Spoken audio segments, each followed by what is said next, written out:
For more on this, I'm joined now by Yingyi Ma. She is the Director of Asian American Studies at Syracuse University. She's also the author of the book Ambitious and Anxious: How Chinese College Students Succeed and Struggle in American Higher Education. I want to thank you so much for joining us.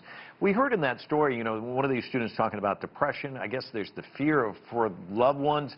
Give me your sense of how students are dealing with this on your campus. Students are doing pretty well so far, and to a great extent, I think our university administration has done a pretty good job in reaching out to them. And a couple weeks ago, our chancellor has written a letter encouraging the campus community to extend grace and show respect.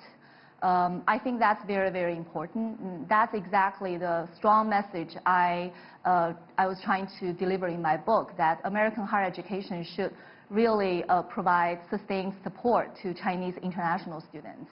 And this issue of struggle and anxiety actually predated before the coronavirus. Yeah, I was going to ask you about that. The struggle, being homesick, all of that. How does this get baked into it? It must make it much more difficult. Definitely. I think coronavirus just epitomizes the anxiety. But before that, this issue of anxiety about academic studies, about social integration, and that is the main part that I focus in my book. And Edna, who was in the story that Dan Williams just delivered for us, did not want to show her face. She wasn't facing any racism, but obviously concerned about it. What about that issue? I mean, are you hearing concerns from some of the students about the possibility of that sort of thing? Are you seeing examples of it at all? I don't really see that personally myself, largely because I'm on research leave this semester, so I'm outside of the classroom. But this issue of racism is the bigger question is really beyond this coronavirus context.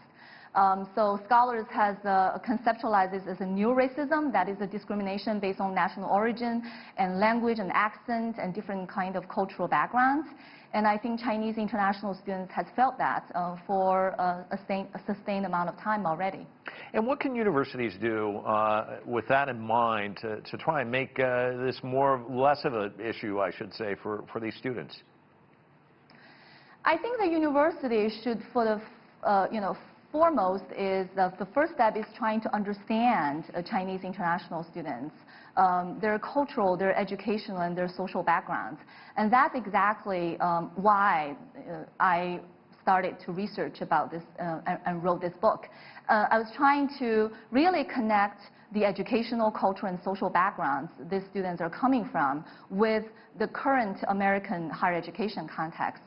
They're actually really traveling very distinct educational trajectories here to American higher education. And I think the university should be aware of it. Yingyi Ma joining us from Syracuse. Thanks so much for your observation.